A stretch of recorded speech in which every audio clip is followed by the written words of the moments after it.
Buat kamu yang baru mau terjun di dunia pertanian, atau buat sahabat tanian semua yang sudah lama berprofesi sebagai petani, udah tahu belum sih sistem pertanian apa yang sedang kamu jalankan, atau yang masih direncanakan? Kira-kira udah tepat belum sama passion kamu? Yakin bakalan cuan? Bersama saya Isti Petani, kita kupas tuntas di sini.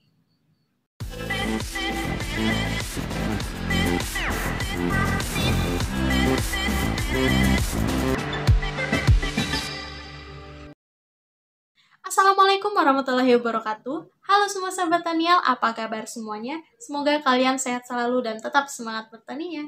Semangat bertani kita hari ini, kita mau bahas cara menentukan sistem pertanian yang tepat buat kamu, yang sesuai dengan minat kamu, terus waktu, tenaga dan pikiran, dan tentunya keuangan kamu. Karena menjadi petani zaman sekarang itu nggak cuma nyangkul dan yang penting punya tanaman aja, melainkan sudah bertransformasi menjadi bisnis pertanian. Makanya kamu dan para sahabat tanian semua itu butuh yang namanya sistem pertanian. So, ikutin terus ya videonya. Oke, langsung aja kita bahas bagaimana cara menentukan sistem pertanian yang tepat buat bisnis pertanian. Tapi sebelumnya, kira-kira sahabat tanian tuh udah tahu belum sih sistem pertanian itu apa?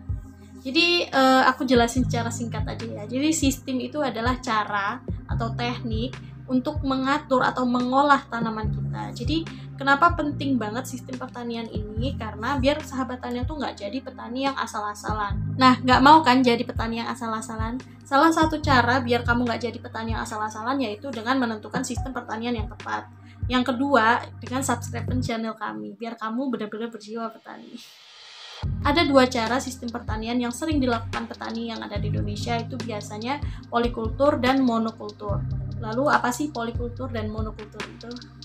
Polikultur adalah usaha pertanian yang membudidayakan tanaman lebih dari satu jenis tanaman di suatu lahan. Jadi kayak tumpang sari itu termasuk polikultur ya. Dalam satu lahan itu banyak tanamannya. Sedangkan monokultur adalah usaha pertanian yang hanya membudidayakan satu jenis tanaman saja dalam satu lahan. Jadi kayak misalnya tanam cabai aja, terus tanam singkong, terus tanam jagung, tebu, tadi itu semuanya termasuk monokultur ya. Nah, kalau sahabat Taniel udah tahu apa itu polikultur dan monokultur, berarti sahabat Taniel udah mulai kepikiran nih, udah mulai kebayang, oh berarti sistem pertanianku yang ini, yang polikultur atau yang monokultur ya kan. Sekarang sahabat Taniel sudah menerapkan sistem pertanian yang apa, tulis di komen ya. Tapi kira-kira apakah sistem pertanian itu udah tepat? Udah sesuai sama keuangan, waktu, tenaga, dan pikirannya? Karena sistem pertanian polikultur dan monokultur ini punya kelebihan dan kekurangannya. Kelebihan sistem pertanian monokultur ini jelas yang pertama tidak adanya persaingan unsur hara. Karena sistem pertanian monokultur ini kan hanya satu jenis tanaman dalam satu lahan gitu kan. Jadi ya nggak ada kata persaingan, hanya fokus untuk dia aja gitu. Semua nutrisi yang ada di tanah, pupuk yang kita kasih hanya fokus ke satu tanaman aja. Kelebihan yang kedua lebih diprioritaskan. Ya namanya juga cuma satu tanaman ya.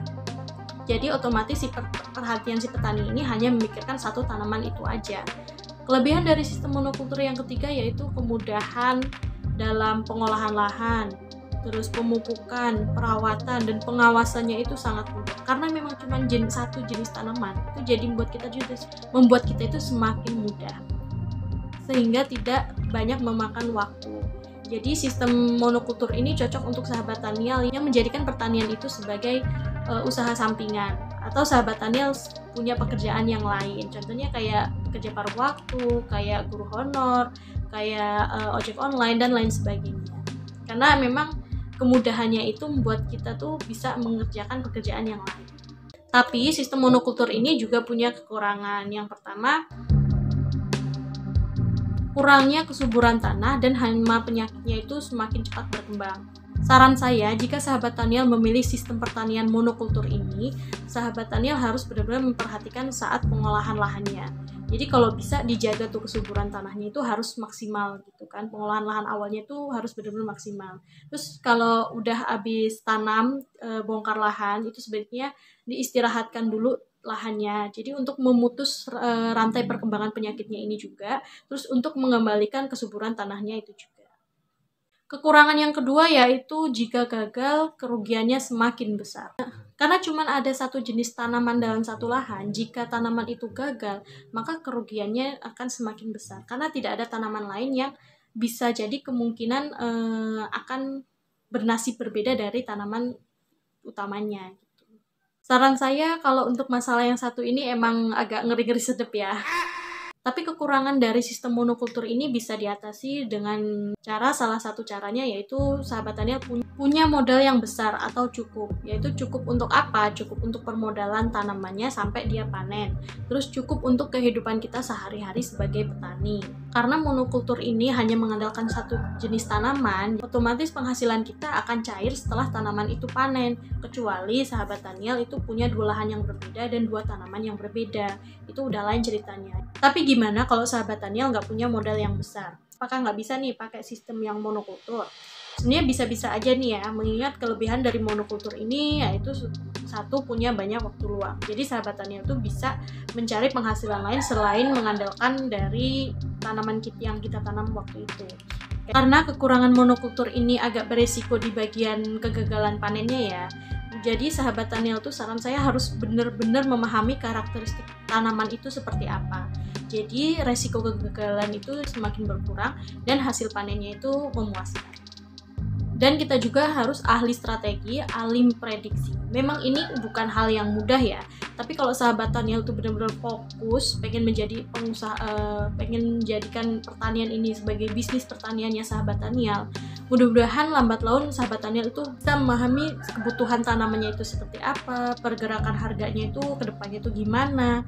Karena selain gagal panen, ketakutan terbesar petani itu adalah panen dapat harga yang murah. Itu sangat menyakitkan. Nah, setelah kita kupas tuntas sistem pertanian yang ada di Indonesia ini, kelebihan dan kekurangannya itu seperti apa, baiknya jika sahabat Daniel itu petani pemula atau petani yang baru terjun di dunia pertanian, menurut saya sebaiknya sahabat Daniel pilihlah sistem yang polikultur dulu nih, untuk belajar, untuk memahaminya. Dan modalnya juga masih pas-pasan, itu sebaiknya di polikultur dulu.